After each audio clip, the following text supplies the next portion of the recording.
Guys, alam nyo ba, dito sa mundo, pag masaya ka, may nalulungkot na tao dahil sa kasiyahan mo.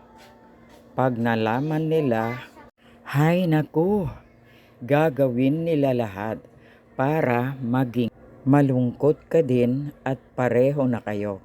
Wahahaha. Kaya naman, pag masaya ka, huwag mo nang ipaalam sa mundo kung ayaw mo na maging miserable ang buhay mo. Maaabutan ka ng kanilang mga mata, yun daw ay evil eye.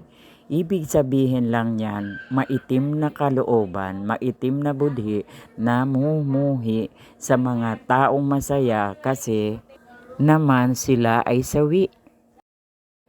Yung sweet couple kayo ng partner mo, yung umaasenso na ang business mo, bati na kayo ng kapatid mo at ang anak mo ay nanalo sa larong tumbang preso.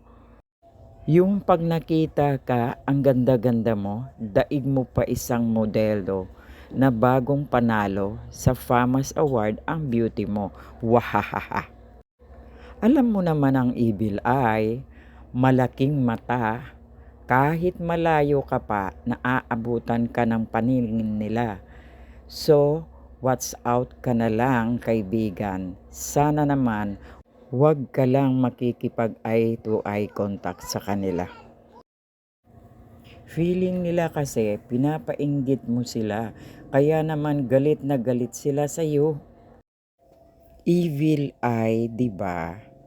Mga mata ng demonyo o 'di ba klaro? Pag nakatitig sila sa iyo, nakakatakot daw. Kapag sila ay iyong natatanaw, lakas tama, sila'y nawawala. Naku, nawawala kapag sila ay nakikita. Ingat-ingat na lang sila sa atin. Ingat-ingat pala tayo sa kanila. Ngik. Ma-pride sila, kinakalaban nila si Allah kasi tinutulungan tayo, sila hindi. Kaya naman, huwag tayong padadala sa sinasabi nila, kaibigan, pray lang ang kailangan. Magtulungan kayong mag-asawa para sa inyong pamilya.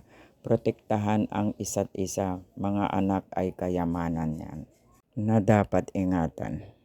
Huwag mo nang ipagmayabang sa social media, baka ma-evil eye pa sila, kawawa naman.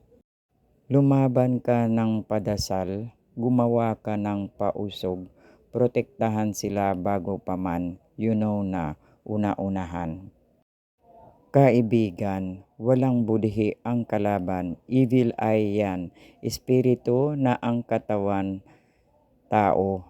Ingat-ingat, lagi mahal ko.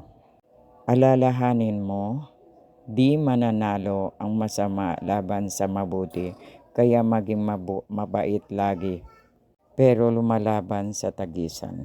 Harap-harapan, klaro, walang atrasan, ang may kapal naman tayo ay tutulungan.